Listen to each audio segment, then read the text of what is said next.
দুবৰি আপোনাৰ ভনী তাইৰ দুখৰ সময়ত ককায়েক হিচাপে তাইক কাষত থিয় দিবলৈ আপোনাৰ অলপো মন যোৱা নাই? মন গ'লেও মোৰ কোনো উপায় নাই। কিয়? তুমি শুনা নাছিলা দেউতাই কি কৈছিলে? দেউতাই বেয়া পোৱা কোনো কামেই কৰিবলৈ মই আগ্ৰহী নহয়। এইবোৰ তুমি কি কৰিলা প্ৰভু? কিয় দুবৰি জীৱনলৈ তুমি অন্ধকাৰ নমাই আনিলা? আৰু দুবৰি তুষাৰলৈ বিয়া হোৱাত মই দুখ পাইছিলোঁ সঁচা, কিন্তু কেতিয়াও তাইৰ জীৱনত অন্ধকাৰ নামি আহিবলৈ মই সাওপাত দিয়া নাছিলোঁ।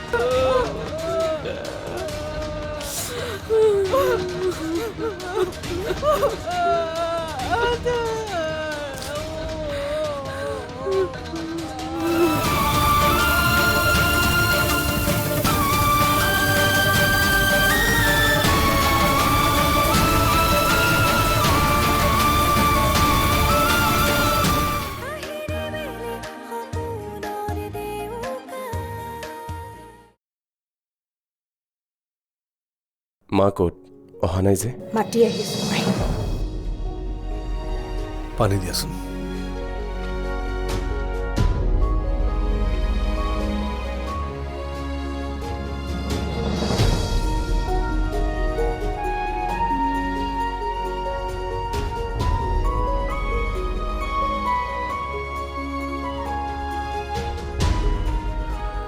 মোৰ খাবলৈ অকণো মন যোৱা নাই। তোমালোকে খোৱাচোন, মই পাছত খাম দিয়া। আপুনি কালিৰ পৰা একো এটা মুখত দিয়া নাই। এনেকৈ থাকিলে আপোনাৰ গা বেয়া লাগিব নহয়। বহকচোন, অকণমান দিছোঁ। বহা।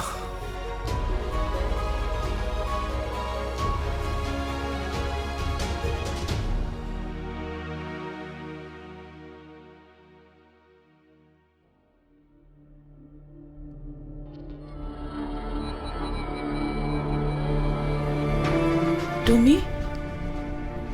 এয়া মই লৈছোঁ, আপুনি খাওক।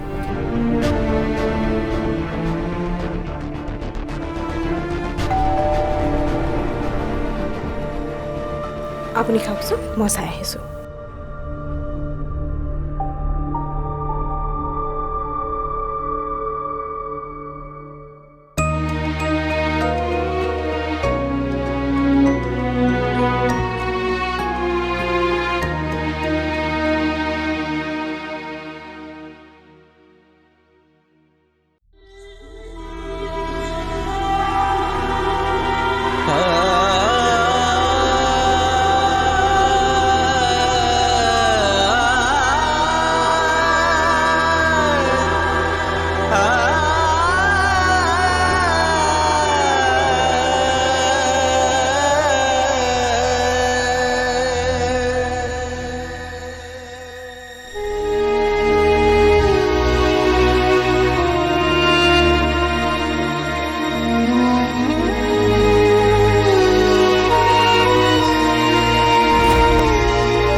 ক'ত যোৱা? বহি থাকা না।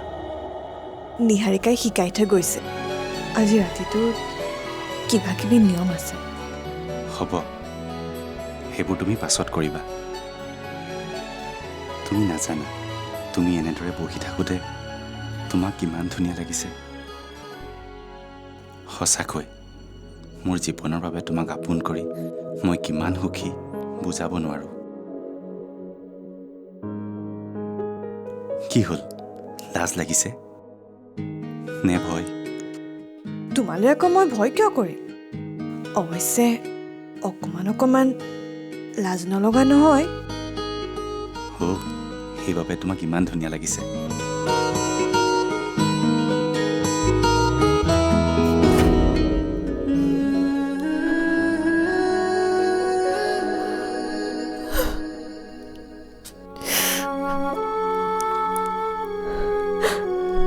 কিয় মোক এনেকৈ এৰি গুচি গলা তুষাৰ? তোমাৰ অবিহনে মই কেনেকৈ জীয়াই থাকিম?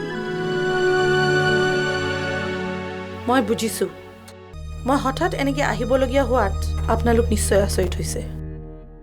এটা বিশেষ কথাৰ বাবে মই এনেকৈ আহিবলগীয়া হ'ল। এনেকুৱা এটা ঘটনা কিয় ঘটিবলৈ পাইছে মই সকলো বুজিছোঁ। তুষাৰৰ মৃত্যুৰ কাৰণ হ'ল দুবৰি গৰ্ভত থকা সন্তান। কি হ'ল, আচৰিত হৈছে আচৰিত হোৱাৰে কথা মই ভুল কথা কৈ আছিলোঁ বুলি আপোনালোকে ভাবিছিলে নহয় এয়া তাৰেই পৰিণাম তাইৰ গৰ্ভত থকা সন্তানটিয়ে কাল হ'ল তুষাৰৰ কিয় জানে কাৰণ সেই সন্তানটি তুষাৰৰ নহয় তন্ময়ৰ ছি তুমি মনে মনে থাকাচোন তুমি মাকজনী হৈ এইবোৰ উফ হে ভগৱান এইবোৰ শুনাৰ আগতে তুমি মোক মাৰি নিনিয়া কিয় মোৰ এজনী বোৱাৰী আৰু এটা ল'ৰা আমাৰ মাজৰ পৰা আঁতৰি গ'ল তাৰপিছতো আপোনালোকৰ জ্ঞান নহ'ল সিহঁতে মনত কি বেদনা লৈ আঁতৰি গ'ল আপোনালোকে কিয় উপলব্ধি কৰিব পৰা নাই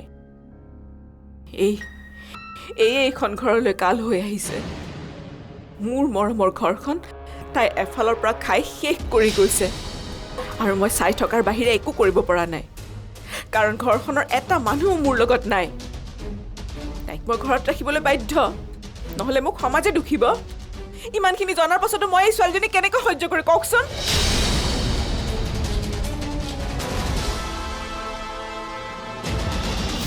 বহুত হ'ল আৰু নোৱাৰোঁ মই ইতিমধ্যে সিদ্ধান্ত লৈ পেলাইছোঁ কি কথা কৈছে আপুনি এইবোৰ আপোনালোকে বেয়া পালেও মোৰ উপায় নাই মই মোক ক'বলগীয়াখিনি কমেই কিন্তু আপুনি এনেকুৱা এটা কথা ভাবিব পাৰিলে কেনেকৈ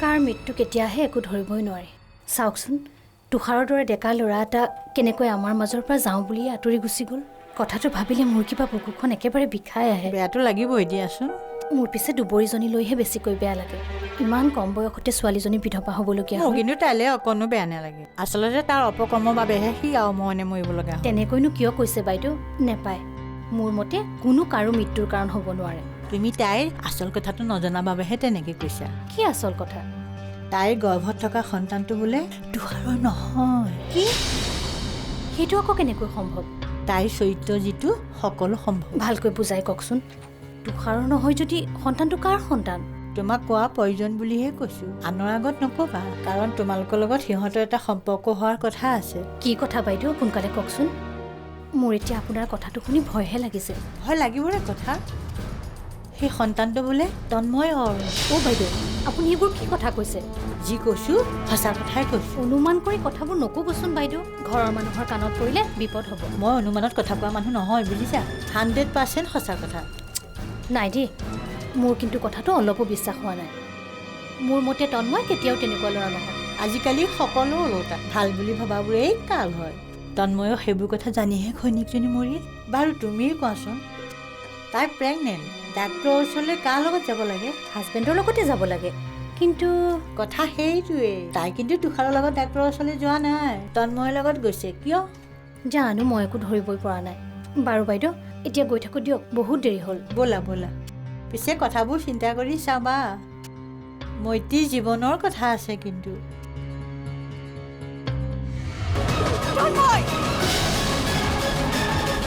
যদি মৰি থাকিলে সঁচাকি মিছাকি প্ৰমাণ হৈ গ'ল হয় তেন্তে মৰাত মোৰ আপত্তি নাই কিন্তু নোৱাৰি কাৰণ তেনেকুৱা কাম এটা কৰিলে মানুহে এই অপবাদবোৰকে সঁচা বুলি ভাবিব এয়া মোৰ গৰ্ভত তুষাৰৰ সন্তান তোমাৰ মুখেৰে মোৰ ল'ৰাৰ নাম নল'বা দুবৰী এনেকুৱা এখন ঘৰত তুমি কেনেকৈ থাকিবা যিখন ঘৰত তুমি অপবাদ আৰু অৱহেলাৰ বাহিৰে বেলেগ একোৱেই নোপোৱা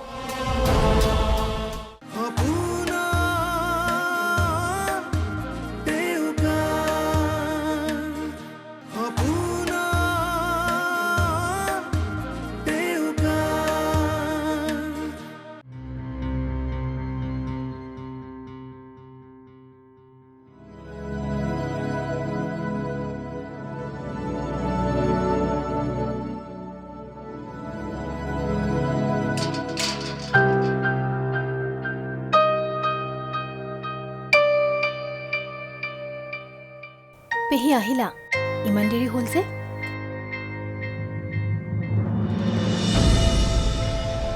পেহীৰ আকৌ কি হ'ল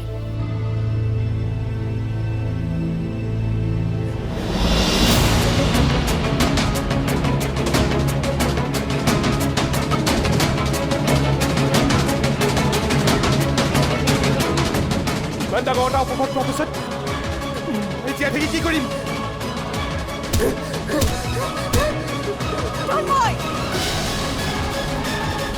যদি মৰি থাকিলে সঁচা কি মিছা কি প্ৰমাণ হৈ গ'ল হয় তেন্তে মৰাত মোৰ আপত্তি নাই, কিন্তু নোৱাৰি। কাৰণ তেনেকুৱা কাম এটা কৰিলে মানুহে এই অপবাদবোৰকে সঁচা বুলি ভাবিব। গতিকে জীয়াই থাকি সঁচাটো কি তাৰ প্ৰমাণ দিব লাগিব। তুমি কি ভাবিছা এই অপবাদবোৰ সহ্য কৰি থাকিবলৈ মোৰ কোনো কষ্ট হোৱা নাই? বহুত কষ্ট হৈছে, তথাপিও মই মৰাৰ কথা ভবা নাই। জীয়াই থাকি প্ৰমাণ কৰিব খুজিছোঁ যে মানুহে দিয়া অপবাদবোৰ সঁচা নহয়। মোৰ গৰ্ভত এয়া তুষাৰৰ সৃষ্টি। বৌ, কোৱা তন্ময়, এই অপবাদবোৰ মিছা প্ৰমাণিত কৰিবলৈ তুমি মোক সহায় কৰিবানে? কৰিম বৌ, কৰিম।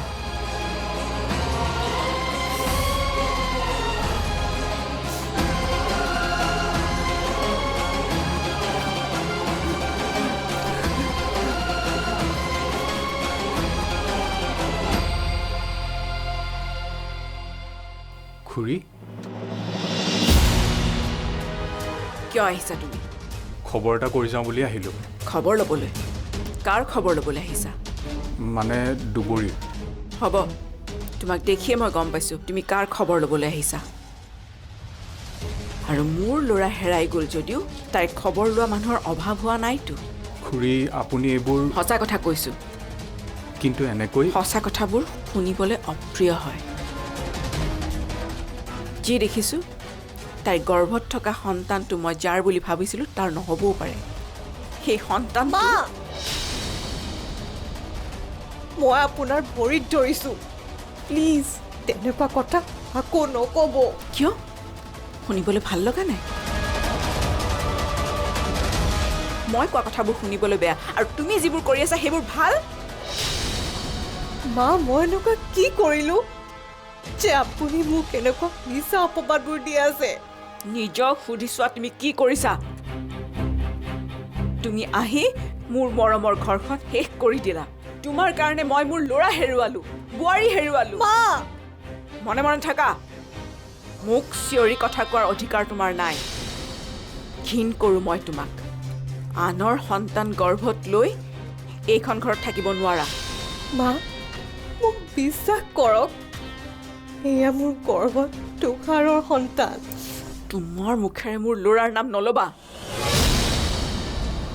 দুবৰী, এনেকুৱা এখন ঘৰত তুমি কেনেকৈ থাকিবা, যিখন ঘৰত তুমি অপবাদ আৰু অৱহেলাৰ বাহিৰে বেলেগ একোৱেই নোপোৱা?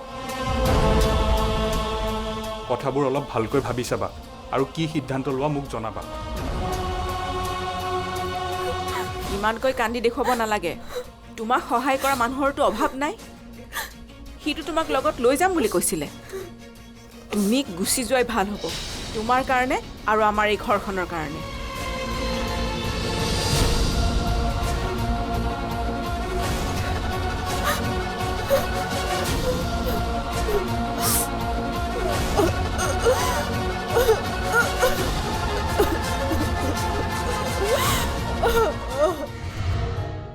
তই চিন্তা নকৰিবি, তই য'তে আছ তাতে শান্তিত থাক। মই জীয়াই থকালৈকে বৌৰ আৰু তোৰ সন্তানটো কেতিয়াও হানি হ'ব নিদিওঁ। আজি যদি তুমি তোমাৰ মাৰাৰ লগত এইখন ঘৰ এৰি গুচি গ'লা হয়, এইখন জানো মোৰ নিজৰ ঘৰ নহয় মা? আৰু মই নিজৰ ঘৰ এৰি ক'ত যাম?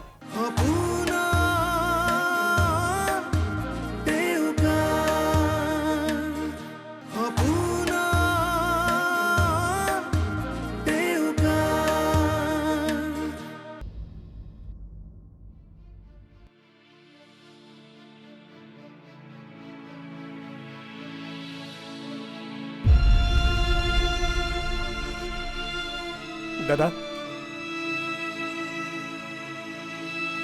সঁচা কি মিছা কি তইতো সকলো জানই। তই কচোন, মই কি কৰিম? কি কৰিলে মাৰ মনত থকা ভুল ধাৰণাবোৰ আঁতৰিব ইমান ডাঙৰ এটা অপবাদ লোৱাৰ পিছত মই কেনেকৈ জীয়াই থাকিম কচোন দাদা?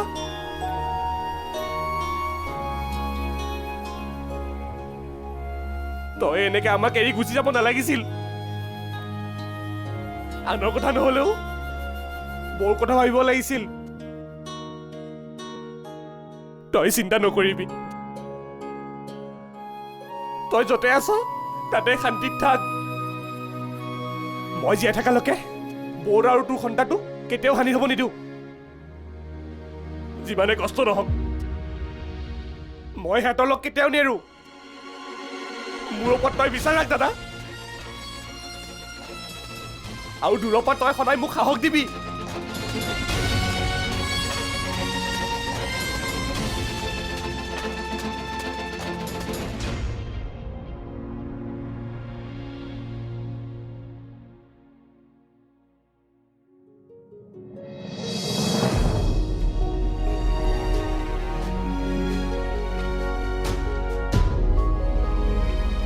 বৈষ্ণৱী, অঁ মা। তোমাক বহুত বহুত ধন্যবাদ। কিয় মা? তুমি আমাৰ ঘৰখনৰ মান ৰাখিলা। আজি যদি তুমি তোমাৰ মাৰাৰ লগত এইখন ঘৰ এৰি গুচি গ'লা হয়, আমি এইখন জানো মোৰ নিজৰ ঘৰ নহয় মা? আৰু মই নিজৰ ঘৰ এৰি ক'ত যাম? সঁচাকে তোমাৰ নিচিনা বোৱাৰী মানুহে ভাগ্যৰ বলতহে পায়। মা, আপুনি চাগে পাহৰিছে, আপুনি মোক আপোনাৰ বোৱাৰী নহয় ছোৱালী বুলিহে কৈছিল। নাই পাহৰা। কিয় পাহৰিম বাৰু কোৱাচোন? তেনেহ'লে কওঁ শুনক মা, মাকে নিজৰ ছোৱালী কেনেকৈ ক'ব নাপায় নহয়, আপোনাৰ অহংকাৰ হোৱা বুলি ক'ব। কি হৈছে? কি হৈছে তোমাৰ?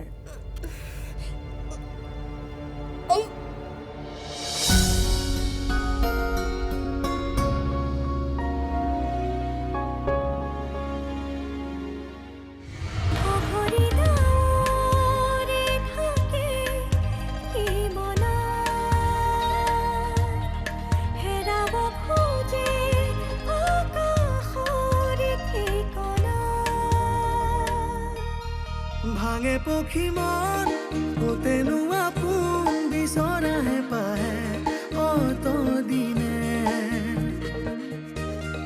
বান্ধি ললে